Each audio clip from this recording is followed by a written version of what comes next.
But bro, just wait till she tries to press a key, like the left pedal doesn't even work. One guy snorted as he leaned against the dusty wall. Bet she thinks the thing still runs on batteries, another whispered, half laughing, trying to keep his phone steady as he hit record. Zoya stood by the side of the stage, hands folded, eyes down, waiting.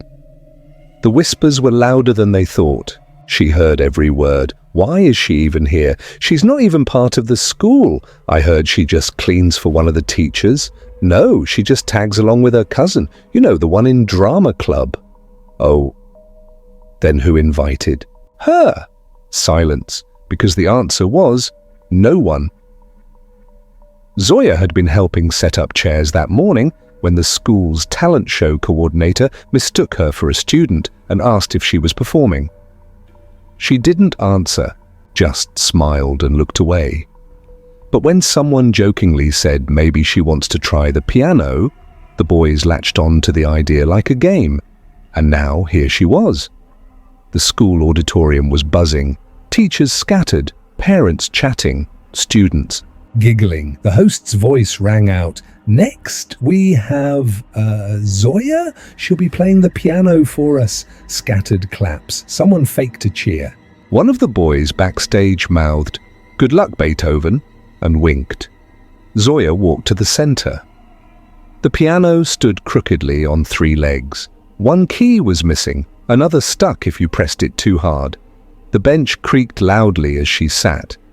She didn't look at anyone, just placed her fingers on the keys like she'd done 100 times alone, but never like this, never in front of people, never under laughter. A boy backstage raised his phone, started recording. Another whispered, "Watch this, she's gonna break it." Zoya's fingers trembled as they touched the keys. The first note was too soft. The second, slightly off. People shifted. A few snorted. She closed her eyes and then she played. Not like a student, not like someone learning. She played like someone remembering. The melody that followed wasn't polished, wasn't perfect, but it was full, deep, alive. It started slow, like a story being unfolded. A left hand laying out steady rhythms while the right sang over it. Notes that stretched and reached and pleaded. No background track, no page turning, just her and the broken piano and the sound of years buried in silence. The laughter died. The whispers stopped. Phones were lowered.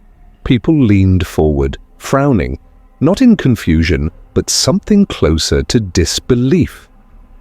Zoya kept playing. Her fingers, now steady, danced across the chipped keys as though they had minds of their own. She didn't play for them.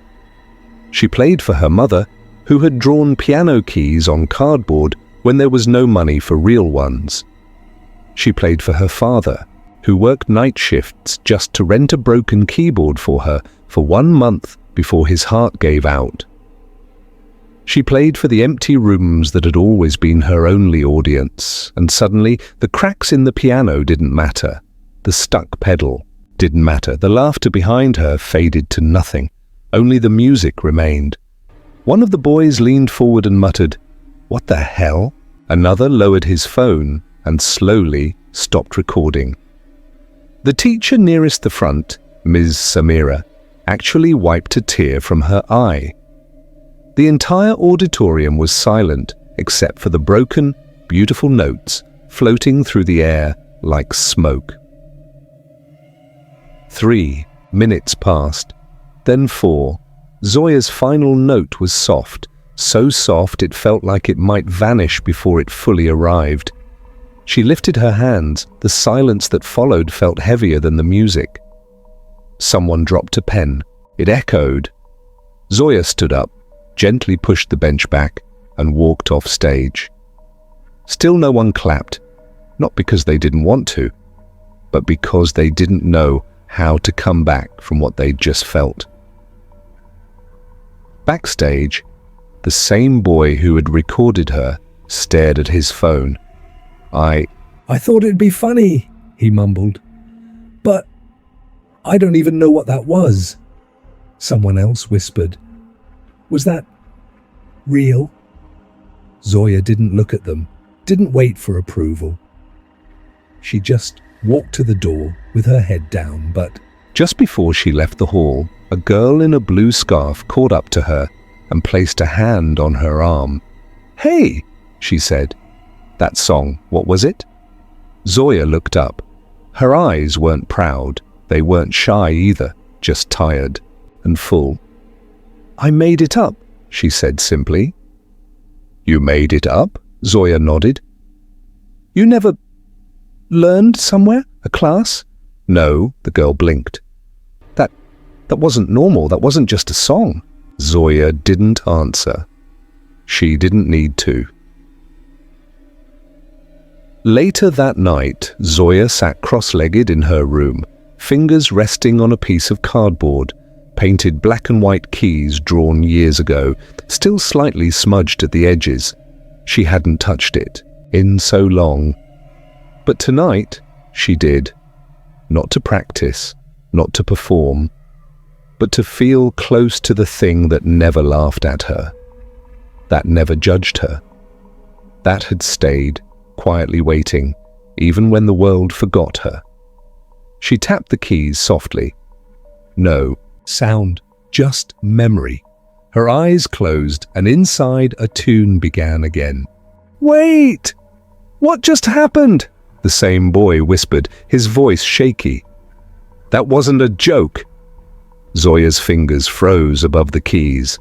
Her final note still hung in the air like a memory that refused to fade.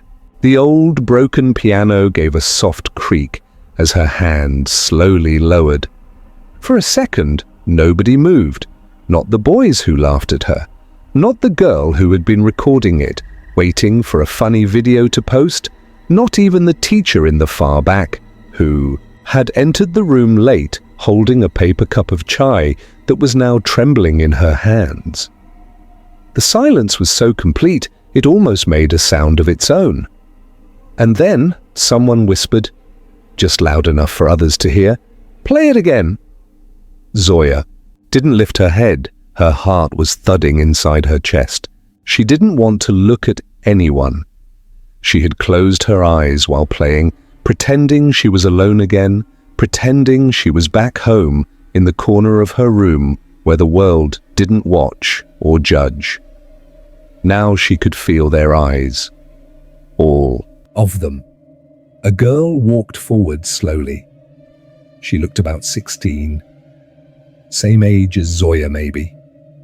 Hair tied tight, a phone still in her hand, but the screen was black now. "Where did you learn that?" she asked, her voice quiet. That wasn't like anything I've heard before. Zoya finally looked up. Her lips trembled for a second.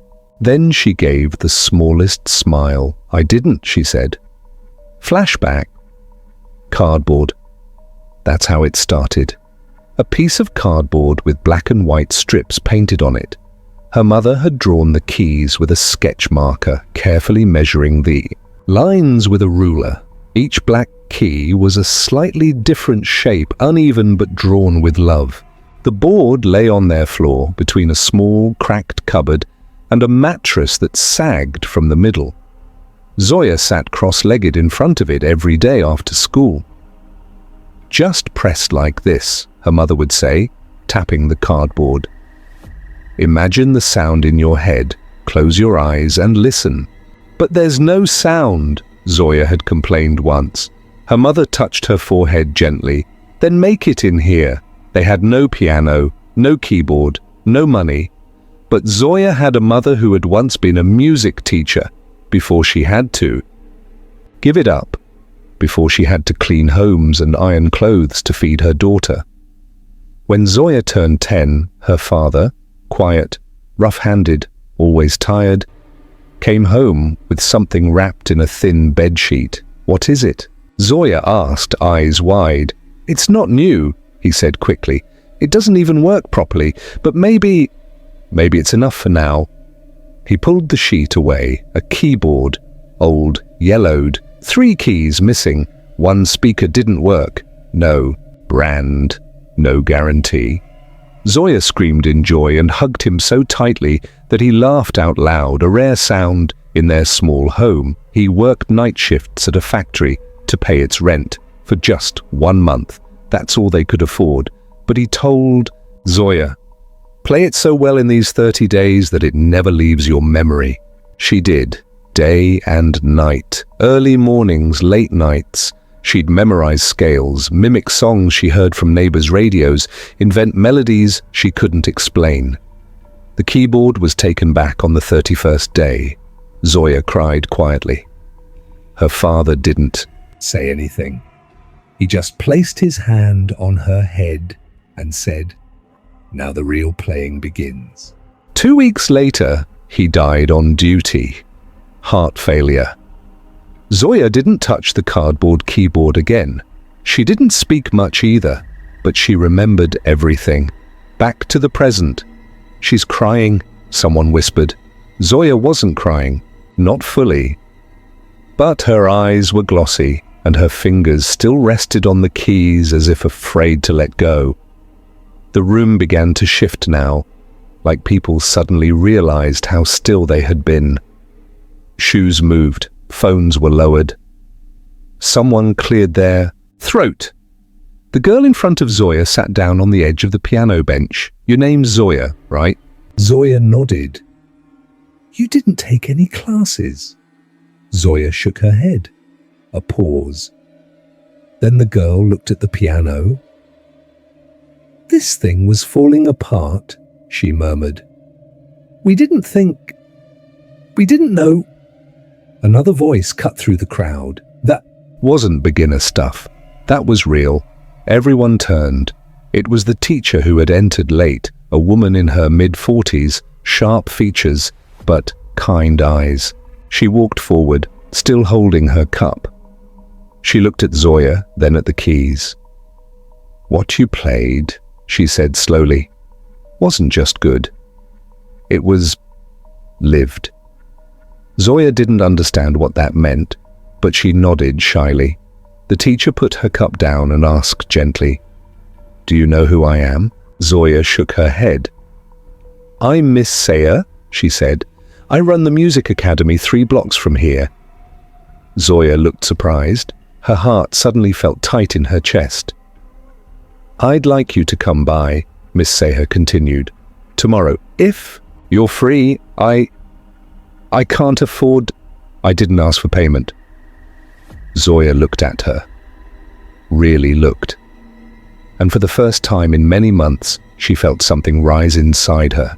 Not just emotion, not just nerves. Hope? "I just want to hear you play again," Miss Sayer said. Then, quietly, she added, "And I think your father would have wanted that too."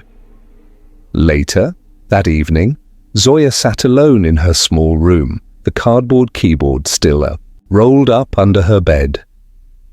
She hadn't touched it in years. She reached under, pulled it out gently, and placed it on the floor. Then in silence, she began pressing invisible notes, not to remember the past, but to prepare for the future. "Zoya," Miss Sayer said quietly, "you're not just good, you're rare." Zoya blinked. Rare? She had never been called anything like that before. Not in school, not at home, not even by herself. She stood outside the gate of the music academy the next morning, her hands tucked into her sleeves. The gate was open, but her feet wouldn't move. Her mind kept saying, "This is not your world." It wasn't just the building, though it was bigger than any house she'd ever been in. It wasn't the polished floors or the soundproof rooms. It was the feeling in her chest, like she had walked into someone else's dream. But then she heard it. A piano. From inside. Soft, smooth, like someone whispering in a language she somehow understood. She closed her eyes and stepped in. Miss Sayer was waiting. She didn't act surprised. She simply smiled and said, "I was hoping you'd come." Zoya lowered her eyes. "I can't pay." I didn't ask you to. But lessons here. They must be, you don't charge sunlight to shine, Zoya. You just make sure it reaches the right place. Zoya didn't know what to say, so she said nothing. Miss Sayer walked her down the hallway, past rooms filled with voices and violins and laughter and nervous scales. Nobody looked at her funny, but she still felt small, like a guest, a mistake. And then, at the very end of the hall, Miss Sear opened a door. This one's yours. Zoya stepped inside. One grand piano, polished, old but proud. A window that let light fall right across the keys. A stool, no crowd, just her. She turned to Miss Sear. Why are you doing this? Miss Sear looked at her long and gently and said, because when you played yesterday, I stopped breathing.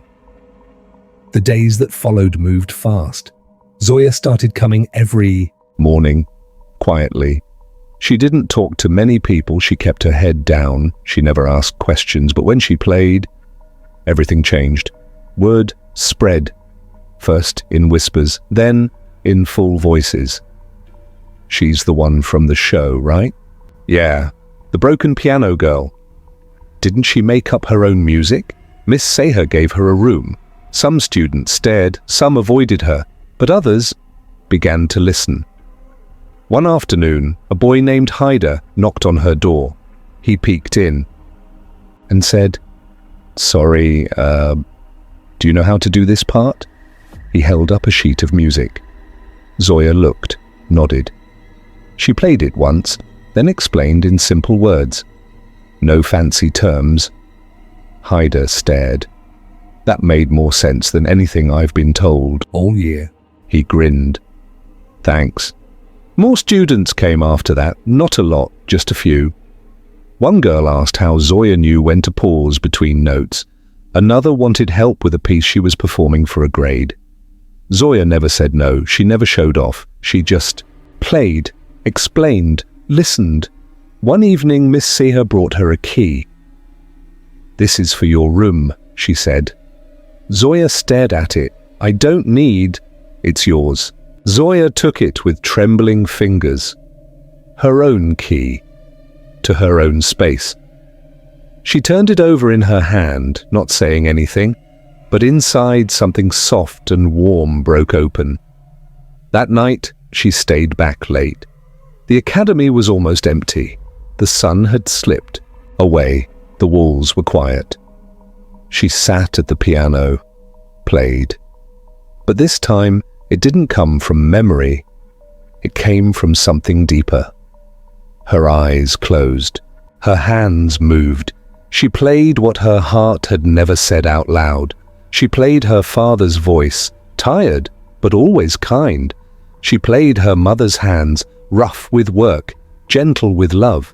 She played the nights she cried into her pillow so her mother wouldn't hear. She played the silence of hunger and the loudness of hope, and suddenly she broke midway through a note. Her breath caught. A sob escaped her lips before she could stop it. Her hands dropped to her lap. She covered her mouth, shaking. The room was so quiet, it made her own grief louder. Then she heard the door click open behind her. She turned, embarrassed, wiping her eyes quickly. A man stood there, not a student, not a teacher, stranger, late 30s, leather notebook in hand. He looked surprised, awed, moved.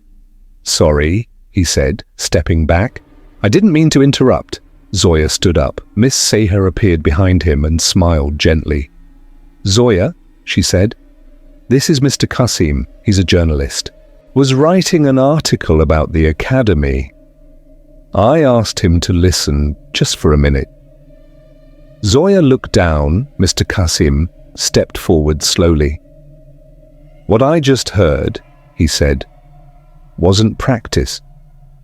That was something else." Zoya didn't respond. He looked at Miss Seher. "Has she ever performed live?" Miss Seher smiled. She's about to. Wait! Isn't that the same broken piano from before? Someone in the audience whispered, stunned. All eyes turned toward the stage. There it was. The same old piano, once pushed to the side like junk, now center stage under soft yellow lights. But something was different. It had been cleaned, polished, carefully repaired, but not replaced. Its worn keys still told stories. Its crooked leg had been steadied with care. The scratches on the side weren't hidden. They were preserved. Because tonight they mattered. Because tonight Zoya had asked for it. It had been exactly 1 year since that afternoon in the school auditorium when she was laughed at since she'd sat at this same broken piano and played the pain right out of her bones. And tonight she had come back, not as a mistake, not as a joke, but as the headline performer for the Academy's biggest annual event, in front of hundreds. There was a brand new digital grand waiting backstage, spotless and modern. She walked right past it. I want the one from before, she said quietly. Everyone looked confused. You're sure? Miss Seher asked gently. Zoya nodded. That piano gave me a voice when I had none. I want to speak through it again. Miss Seher didn't argue. She just made sure it was placed front and center. The auditorium was packed. Old students, new ones, parents, strangers, critics, a local music magazine even sent a photographer. But none of that mattered to Zoya. Because in the front row sat the same boys from a year ago. Not laughing this time, not smirking, just waiting, watching. One of them, the one who had filmed her, mocked her, now sat with his hands clenched and phone tucked in his lap, already recording. The hall darkened, the host's voice rang out. And now, the final performance of the night. You might know her story, but tonight you'll hear her truth. Please welcome Zoya Kaleem. Spotlight. Silence. She walked out slowly. No glitter, no makeup, no fancy dress, just a plain black kurta, soft shoes and the calm of someone who didn't come to prove anything. She sat down, the stool creaked. The same one. She didn't look at the audience, didn't wave, didn't speak. She just placed her hands on the keys and played. The first note was soft, like the start of a memory. Then came the second, full, sure, deliberate. Her fingers didn't rush. They spoke, every note layered with something more than sound. Grief, love, longing, silence, survival. It wasn't a song, it was a confession, and the piano, broken as it had once been, answered her back like an old friend. Zoya played what it meant to stay quiet for years. She played the pain of being ignored, the weight of being invisible. She played the sound of her mother falling asleep without dinner, of her father dying with dreams half-spoken. She played the loneliness of brilliance born in places too poor to hold it, and people listened. No one shifted. No one coughed, not even the cameras dared flash, because something sacred was happening. One by one, heads dropped, eyes welled up. Even the critic, who had come with his notebook full of smug questions, slowly closed it and placed it on his lap. The same boy who had once recorded her to mock her was now holding his phone like it was glass, eyes wide, not even blinking. Beside him, another boy wiped his face. "I can't believe it," he whispered. "It's the same girl, the same piano." "But it's not the same," the first boy said. "It's her. She's not the same." Zoya didn't hear them. She wasn't here. She was back in her room with the drawn-on keyboard. She was sitting beside her mother, who had once said, Play for yourself, Beta, even if no one listens." She was holding her father's calloused hand as he hummed off-key to her late at night.